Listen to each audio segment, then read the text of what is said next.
అయినా కూడా పోలీసుల నుంచి స్పందన లేదు. కనుక ఇవాళ పోలీస్ డిపార్ట్మెంట్ ఈ తెలంగాణ రాష్ట్రంలో ఎవరికి పని చేయాలి, ఎవరికి పని చేస్తున్నది? పోలీస్ స్టేషన్కి వెళ్తే అసలు కనీసం బీఆర్ఎస్ పార్టీ అనే పేరుతో ఎవరైనా కనబడితే వాళ్ళకి ఎంట్రన్స్ కూడా లేదు, దరఖాస్తులు కూడా తీసుకుంటలేరు. అంటే ఇది హైదరాబాద్ నుంచి గ్రామీణ ప్రాంతాల వరకు ఇదే విధంగా నడుస్తూ ఉన్నది. ఈ విధంగా నడిస్తే ప్రజాస్వామ్యం ఎక్కడ ఉంటుంది? అధికారం రానప్పుడు గొప్ప గొప్పగా మాట్లాడిండు కదా మంత్రి ఎమ్మెల్యే, ఈ ఐసుగడ్డతో చంపించేటువంటి వ్యక్తి.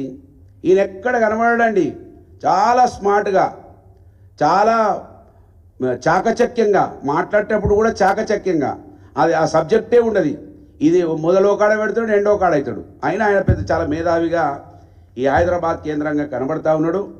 కనుక పోలీసులు మేము ఏదైతే ఆ మహిళ ఏదైతే పాపం వేడుకుంటా ఉన్నదో, ఇవాళ మధుర ఎమ్మెల్యే ఆ రోజులలో ఉరికొచ్చాడు. పాపం ఎవరికైనా మంత్రిలో చిన్నగా ముళ్ళుగుచ్చినా ఉరికొచ్చాడు మధుర ఎమ్మెల్యే కనబడాలని ఇక్కడ హైదరాబాద్కి వచ్చినాం.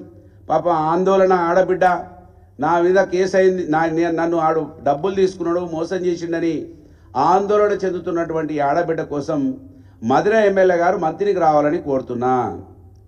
మంత్రి ఎమ్మెల్యే గారు ఎప్పుడు పిలిస్తే అప్పుడు వచ్చిండు. పాపం ఆడబిడ్డ, బీసీ బిడ్డ, ఆమె కోసం మధుర ఎమ్మెల్యే గారు మంత్రిని రావాలి. మంత్రిలో జరుగుతున్నటువంటి గొప్ప గొప్ప విషయాలన్నీ కూడా ఆయన పాపం చూడాలి, చూసి స్పందించాలి. బీఆర్ఎస్ పార్టీ వాళ్ళు ఏమైనా తప్పు చేస్తున్నారా, కాంగ్రెస్ పార్టీ వాళ్ళు ఏం చేస్తున్నారో మంత్రిని కేంద్రంగా ఇవాళ మధుర ఎమ్మెల్యే గారు కూడా, ఎందుకంటే ఆయన పేరు కూడా తీసుకోకపోతే ఎత్తలేదు.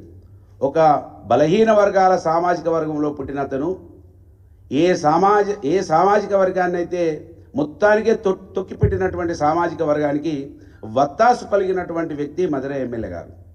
కనుక మాలాంటి వాళ్ళం, అట్టడుగులు ఉన్న వాళ్ళం పైకి వస్తే మా మీద అక్కసు కక్కించడానికి ఎవరైతే నిర్ణయం తీసుకున్నారో ఆయనకు వంటగా ఆగినటువంటి వ్యక్తి మధుర ఎమ్మెల్యే గారు. ఇప్పుడు ఎవరు మంచి, ఎవరు చెడ్డ, అసలు ప్రజాస్వామ్యం ఎక్కడ పోతున్నది, అసలు ప్రజాస్వామ్యం ఉందా ఈ రాష్ట్రంలో? పోలీసులు ఎవరు జీతాలు తీసుకుంటున్నారు?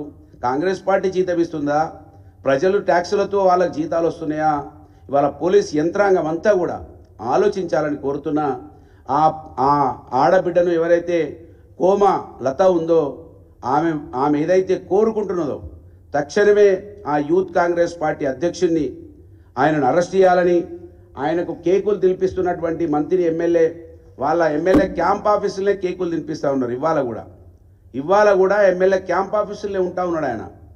ఎమ్మెల్యే క్యాంప్ ఆఫీసులో ఎమ్మెల్యే తమ్ముడు కేకులు తినిపిస్తూ ఉన్నటువంటి, ఇప్పటికైనా మీరు కళ్ళు తెరిచి పోలీసులు పట్టుకొని ఆమె ఆడబిడ్డ అంగలారుస్తూ ఉన్నది.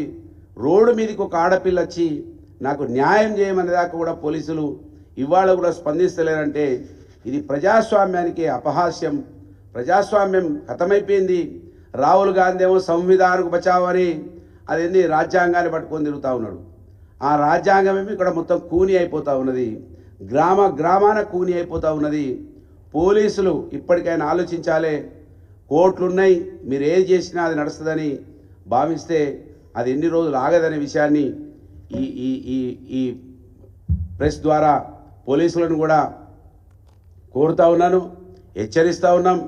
మీ భయభ్రాంతులకు గురి చేసి ఏదో చేయాలి, బీఆర్ఎస్ పార్టీని ఖతం చేయాలి అనే భావన మా నాయకుల మీద పెట్టే కేసులు ఆపకపోతే ఖచ్చితంగా న్యాయస్థానాన్ని ఆశ్రయిస్తామని ఏదైతే కోమలత ఏదైతే ఆమె డిమాండ్ ఉన్నదో ఆ డిమాండ్ తక్షణమే మధుర ఎమ్మెల్యే గారు స్పందించాలి.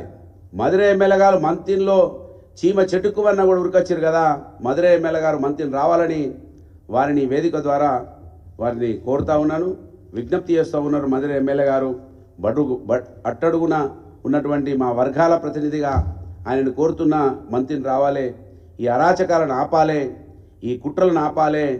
ఐసుగడ్డతో చంపేటువంటి వ్యక్తుల వెంబడి ఇప్పటికైనా ఆయన వంటగాగద్దని మధుర ఎమ్మెల్యే గారికి విజ్ఞప్తి చేస్తున్నా, వేడుకుంటున్నా.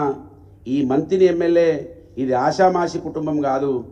తండ్రి కాడి నుంచి ఇప్పటి వరకు ఏదో రకంగా అనేక మందిని అక్కడ చిత్రహింసలకు గురి చేయడము, నా రోజులలో నక్సలైట్ల పేర్ల మీద చంపేయడము, ఇవాళ రౌడీల పేర్ల మీద ఈ సమాజానికి దూరం చేయడము, మాలాంటి అట్టడుగునున్నటువంటి వాళ్ళం వస్తే ఏదో ఒక అపవాదేసి వాళ్ళను ఈ సమాజానికి దూరం చేసి వాళ్ళు రాజ్యమేలడానికి, రాజ్యమే పరమావధిగా ఎవ్వరు ఎదగద్దు, మేము మాత్రమే ఈ మంత్రి నియోజకవర్గానికి రాజులమనే వ్యవహారం చేస్తూ ఉన్నటువంటి విషయాన్ని సమాజం అంతా కూడా గమనించాలి.